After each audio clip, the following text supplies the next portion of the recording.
Some of the wise people on the internet claim that the older USA-made Shure SM57 Unidyne III microphones sound better than contemporary SM57s. That calls for a test.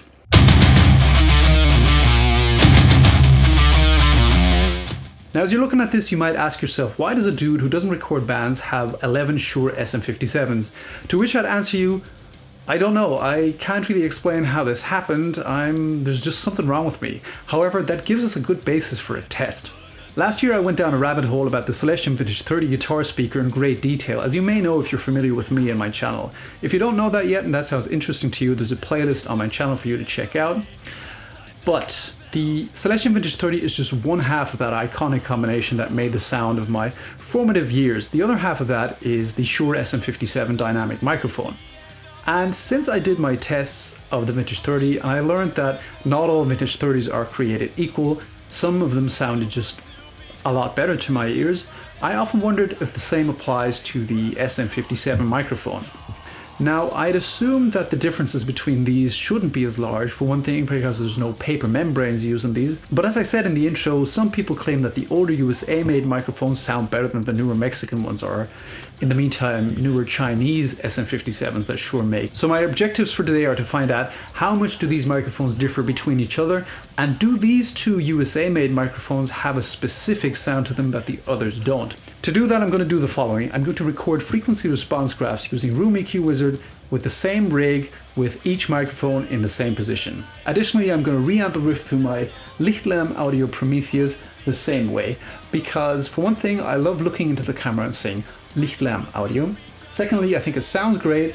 And thirdly, it has a preamp defeat function, which allows me to bypass the amp's preamp and tap straight into the power amp.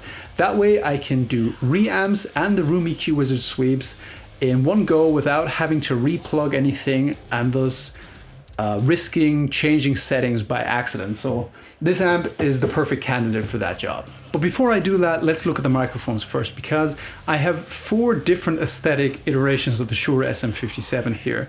Now with the Celestion Vintage 30s, it was easy to identify and date them because Celestion have either stamps or stickers on them, depending on how old the speaker is, that help you identify both model and build date. I haven't done as much research on the Shure SM57 microphones, but I can't find a serial number anywhere or anything else that really helps me date them other than a few aesthetic cues. So the microphones I have here can be grouped into 4 different groups, and the things that I'm about to say are based on my observation and in part speculation, but I think I have a good basis for my speculation, as I will tell you in a sec. First of all, let's look at the oldest and the newest microphones I have here. This is a contemporary Shure SM57 that I bought new last year, and this is a Shure SM57 Unidyne III that I bought used. These go for up to 400 euros or more regularly, and I'm really freaked about that. I really wonder if it's 4 times as good as a contemporary Shure SM57. Probably not, but we'll find out. The old USA-made Unidyne III microphones are easy to spot, for one thing, because they say made in the USA on them, and they say Unidyne III on them. Unidyne III is just the name of the capsule, by the way, and as far as I know, the contemporary Shure SM57s still use that capsule, as do other Shure mics like the 545, the SM58, and as far as I know, the SM7 too. For some reason, Shure dropped the Unidyne III on the mic description when they moved production to Mexico on the SM57. Not though on the 545. I think they still say Unidyne III. Now, other than the grill, you'll notice that the older Shure SM57 Unidyne IIIs have Switchcraft branded connectors and golden pins. After they moved production to Mexico, those became Shure branded in black and the pins were gold. And notice on the inside, 3 wires, green, yellow, and a black ground wire, which they later dropped because they don't really need that. This is a metal housing, this is a metal thread, so that is grounded by itself. They still have the ground wire on the 545s because this part here is plastic, so that's not automatically grounded. Notice the black thread here. We'll get to that later. The contemporary Shure SM57 is also fairly easy to spot. First of all, you notice that the ribbon or the sticker on the grill is different. It doesn't say Unidyne III or where it's made. It says low Z here, which is low impedance, or low Z, wherever you're from. Notice that there's no line through the Z. Other than that, the connector is now Shure branded, and the newest models have that wheelie bin or trash can, depending on where you're from, on the bottom of it. And the ones for the European market have a CE symbol on the base here. Let's look on the inside. Notice no ground wire and a blank thread. Again, green and yellow wires. As far as I know, all SM57s had some form of green and yellow wire here. If your microphone has different colors there, it's either had work done or it's fake. Now let's bring in the generations between.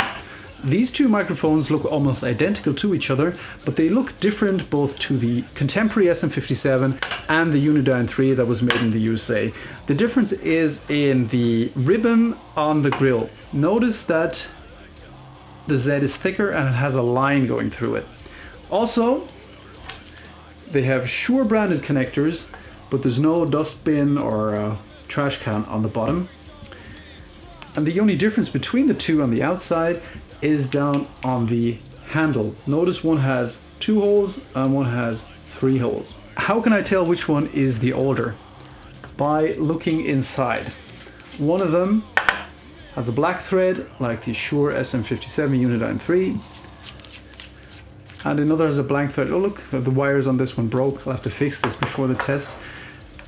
That is the only difference, and I assume that because this has a black thread like the USA made Unidyne IIIs I have, I don't know if that applies to all USA made Unidyne IIIs. I'm just going to have to assume for the test. I have reason to believe that this, for that reason, is the older of the two mics, closer to the USA made Unidyne III Shure SM57, and that this one with the blank threads that I have to fix before the test is newer. So once again, that leaves me with 4 groups of Shure SM57s. The old USA made Shure SM57 Unidyne IIIs, the older Mexican Shure SM57s, the intermediate Mexican Shure SM57s, and the contemporary SM57s. I have 2 of the USA made Shure SM57 Unidyne IIIs, again 2 of the older Mexican Shure SM57s, again 2 of the intermediate Mexican Shure SM57s, and for some reason 5 contemporary SM57s. Now, as I said, that's a stupid amount of SM57s to own for a dude who doesn't record bands. But for this kind of test, that's still not a huge sample size. Luckily, I have a friend, Jacob from Denmark. He runs his own YouTube channel, Jacob K Guitar. I'll link it in the description. Check it out, show the man some loves, who let me borrow 2 of his microphones. And by the looks of things, one belongs to the group of the older Shure SM57s from Mexico, and the other one is a USA made Shure SM57 Unidyne III. There's just one problem with this microphone, and that is the handle. See the switch? As far as I know, Shure never made an SM57 with a switch, so I have reason to believe that this is an aftermarket handle, or something was done with this mic anyway, which might mean that we'll have to disqualify this microphone later. Yeah, but let's run the tests first. So I've got a microphone to fix, some sweeps to make, and some riffs to record. I'll meet you back in a sec at my desk where we'll look at the graphs to see if we can find some patterns somewhere, and then I'll play you out with the recorded samples. Hold on a second. Nah, I'm getting ahead of myself. I'm forgetting something as usual. I thought you might like to see the setup I'd be using for this.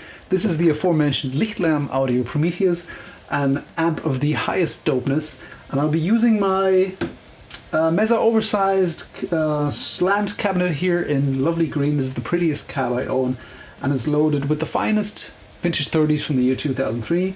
And to mic things up with the Shure SM57s, I'm going to use my sweet spot finder that I showed in another video, a jig I built that I'm irrationally proud of. And the thing is, I can position the microphone where I want here. This is on a stand, and I can get the microphones out here with a camera quick release clip. Now I've tightened the bejesus out of this screw here. This isn't going anywhere. This is tightened too.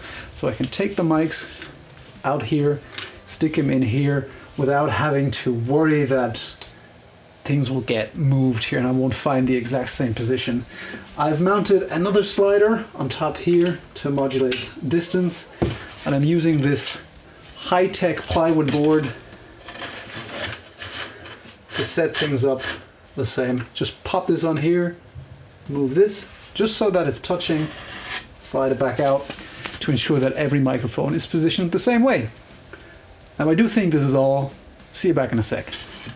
Right, I've done the test. I've reamped the track through all 13 mics, and I've done room EQ measurement sweeps with all 13 mics as well to record frequency response graphs. And those are what I want to take a look at first. I want to see if we can find a pattern there before I play you out with the recordings of all 13 microphones. So if I show all 13 graphs here, it's a bit of a mess. I want to start off with just slowly bringing them in, starting off with the contemporary microphones because I have 5 of those. That's the biggest group I have, and I hope that'll give us a bit of a feel for the general production tolerances. By the way, I've labeled these microphones alphabetically, A, B, C, D, all the way through to M, starting with the oldest microphone. That's or the oldest group anyway. I don't know which of the individual microphones is the oldest, but A, B, and C are the Shure SM57 Unidyne III microphones, the USA made ones. Then come what I presume to be the old Mexican ones, then the intermediate Mexican ones, and finally the contemporary microphones. So in this demonstration here, I'll be moving backwards. Let's look at microphone M first, contemporary, number 5. Yeah, looking pretty standard, not much to get from there. But let's bring in the other contemporary microphones, microphone L. And we can see here, there's a tiny bit of difference here in the low end and low mids. But generally, both microphones, apart from maybe the odd valley here, seem to follow the frequency response of each other very closely. Even up here in the very high end, in the brilliance area, they follow the same shape, even if there's a slight difference in amplitude of some peaks and valleys. Generally they look very close, a lot closer than the Celestion Vintage 30s did. But let's bring in some more. Here in red, contemporary K, that is also very close to M. Nothing really sticking out here. Let's look at contemporary J. Again, same thing. And I've done this test in a simplified form before to pick 2 microphones for my speaker shootouts. I might have mentioned that before, and I wasn't quite as accurate with my placement there. This surprises me, honestly, how close they are to each other. That's pretty cool. That speaks to the quality of Shure microphones. Now, I want to compare the old microphones to them, and so it doesn't get very messy. I'm just going to choose one of the contemporary microphones as a representative of that group. I'm choosing microphone K, that's the 3rd one, because it's red and that looks good. Let's bring in the USA made Shure SM57 Unidyne IIIs. That's a struggle for my tongue. So A, USA. And we can see here, that's a big difference. It's a lot more sensitive, or it's a lot louder anyway. But generally it seems to follow, again, the same frequency response. I don't see any huge differences here, apart from in the brilliance area. This bump is much bigger there, of over 10K. But depending on the application, that might not even be very important. Let's bring in microphone B. These are both of mine. And we can see here in the low end, low mids, that one has a slightly lower amplitude and it's a little more peaky in the presence in the presence area, but still pretty much the same frequency response. Let's add in microphone C, which is my buddy Jacob's Shure SM57 Unidyne III USA made, with the handle that had a switch, the one I was a little worried about. That is purple here, and we can see again in the lows it generates slightly different. It generates slightly less sound pressure, but again it's pretty much in line with the others, so that's pretty cool.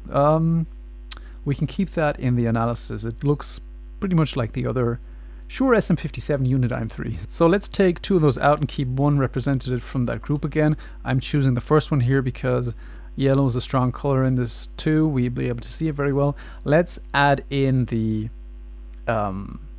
intermediate Mexican ones, is what I call them. So this is microphone H, and that is very much in line with the contemporary. Let's add in microphone G, and that one, at least here in the very low end, is a little higher in sound pressure, but by 250 Hertz it pretty much falls in line with the rest of the contemporary and the other intermediate Mexican Shure SM57. Let's take them out. Now let's take a look at the older Mexican-made Shure SM57s, the one with the black threads. I'll add in this one, E, and that is much more in line with the old Shure SM57 Unidyne III, the USA made ones.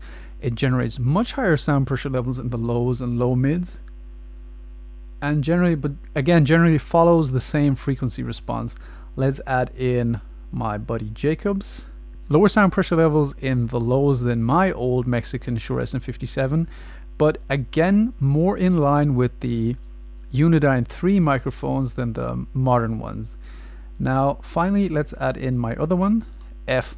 Oh, there's something wrong with this microphone, but I knew that before I started this because, as I mentioned, I did this test before to pick microphones for my speaker shootouts, and most of these microphones I bought used, and a few of the older microphones showed a similar phenomena to this one. Some of the older 545s I have as well, where they wouldn't respond so much in the low end and they'd kind of just come to life in the mids. And more often than not, or in all cases except this one, it helped to resolder these connections here between capsule and transformer. Once I'd done that, they all returned to normal function, except for this one.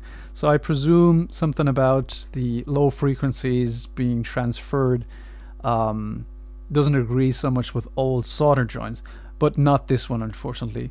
But that gave me the opportunity for another interesting test here, because we can see the older USA made Shure SM57s and the older Mexican microphones, they seem to generate higher sound pressure levels. And I wondered if that really has anything to do with the capsule at all. I think it might have to do with the transformer, because I have two modified transformer handles as well that I did not use for this test because I didn't think it'd be pertinent. But the replacement handles for Shure SM57s, you take off the old handles, solder on the wires for new handles, screw them on, and you have a modified Shure SM57. And my two modified SM57s I brought back to stock condition for this test. I don't know which ones they were off the top of my head, but I thought it'd be interesting if I took the transformer of this broken old Mexican Shure SM57 and put it on a contemporary microphone. And I took microphone J, which was the second contemporary in this. So I made a hybrid microphone just to see how that frequency response would be. And I'm just bringing it in now in orange. It generates slightly higher sound pressure levels than before. It's in pink here before the modification. So it may have something to do with the transformer, but maybe not exclusively. So not as big a revelation in total as I expected. So before I play you out, I thought we'd do one more thing, and that is A/B listening in Reaper. I have here on the first track microphone A, which is my first USA made Shure SM57 Unidyne III, and at the bottom microphone M, which was the last contemporary microphone in my test. So to bring back Room EQ Wizard, that would be, bear with me, these two. And we can see here the graphs look a little different. So I've got Reaper open here, I've got Voxengo Span Plus, and I have my Nugent Audio's A/B Assist 2 plugin here for listening. You might know this from my speaker videos. I'm just going to play the tracks. I'm going to switch back and forth between A and B. A is the USA made microphone, B is the contemporary microphone, and the frequency response will show in the graph here.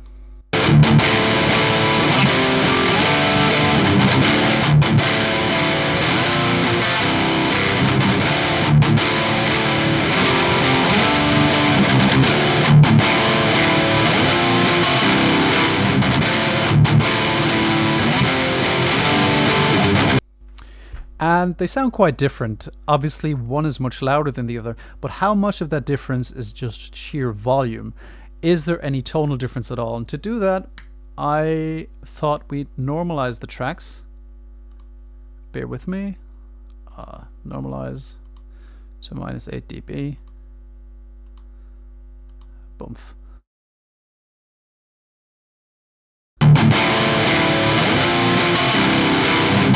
And we can see in Voxengo Span Plus here immediately the graphs are much closer to each other.